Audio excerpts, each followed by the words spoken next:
This is such a cozy campfire. I know. And look up. There are so many stars. Billy is wondering how they all got there. Oh, I know how. You do? Yes, of course. The hummingbird did it. The hummingbird? Welcome to Stories for Kids by Lingokids, where we discover fascinating facts about the world around us and the fun of play learning. In today's episode, Cowy tells her friends how the stars were born. But is it true? Join us as we learn about myths. What is a myth? And why have people told them for hundreds of years? Let's get back to the campfire to find out. Cowy, what does a little hummingbird have to do with stars? The hummingbird made the stars.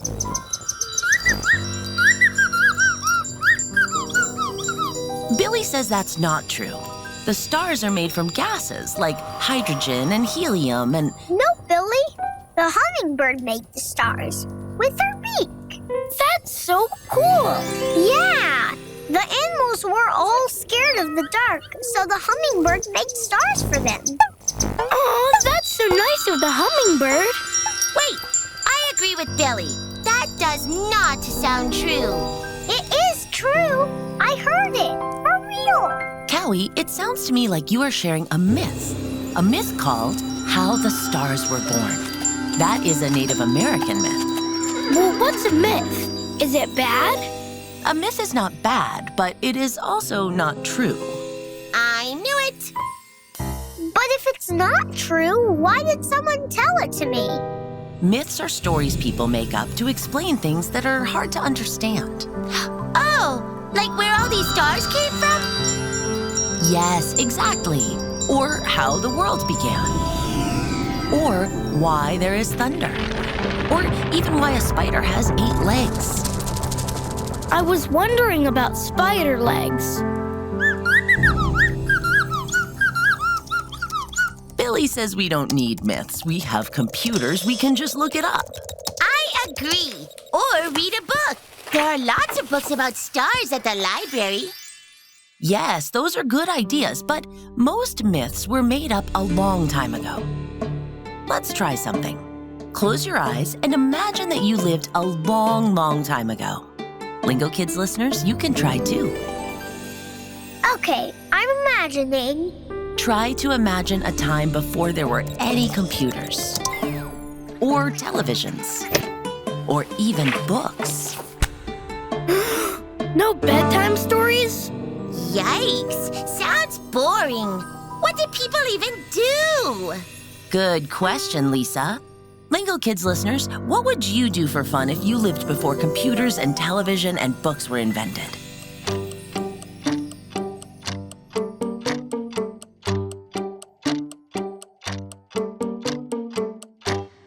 I would draw pictures. But Cowy, what if there's not even paper yet? I could draw with a stick in the sand. See? Cool.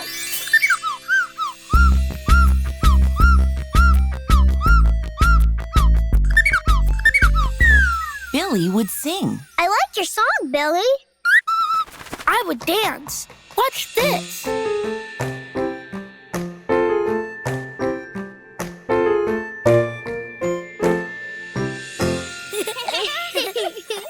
What would you do, Lisa?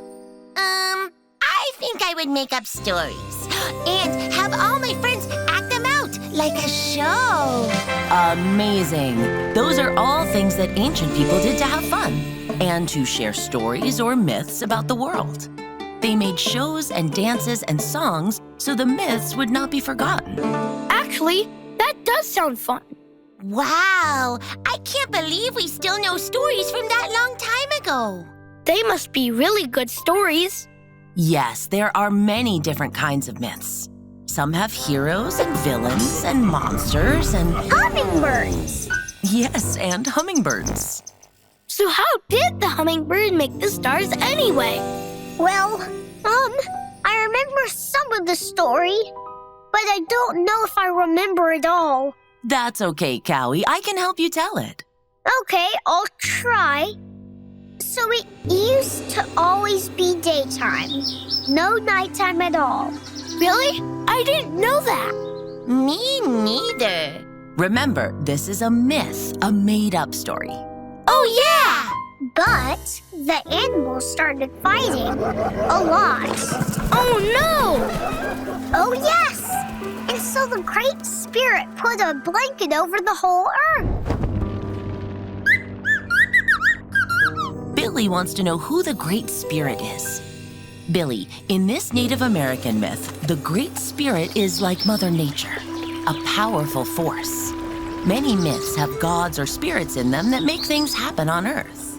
Okay, but why did the Great Spirit put a blanket on the earth? To make it dark so the animals would stop fighting. They were probably too scared to fight. Yes, and too cold. That's right, Cowy. Then the tiny hummingbird had an idea. The other animals told her she was too small to help, but she tried anyway.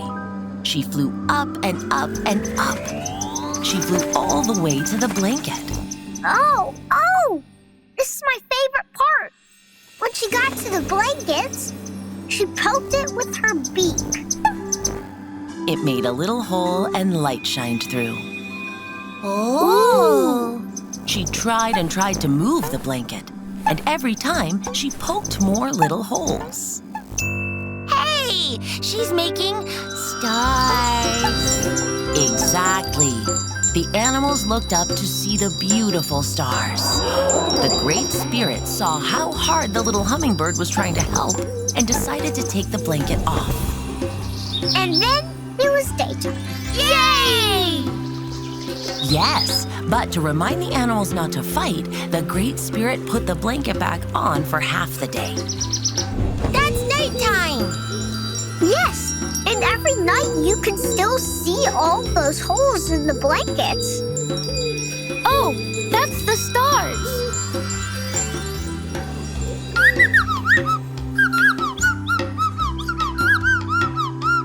Billy thinks that's a really good story, even if there's no helium or hydrogen in it. I love that myth. And it kind of makes sense, even if it's not true. Yes, myths are an ancient way to explain things before science. And they still teach us something about how to treat each other. Yeah, because even though the hummingbird was very small, she made a big difference. Way to go, Hummingbird! Well, Lingokids listeners, today we learned about myths. Cowy learned that myths are not true stories, but they help explain things that are hard to understand, at least in ancient times. If myths are not true, why do you think we still tell them? You can share your favorite myth with Lingokids in the comments. Join us next episode to continue play learning together.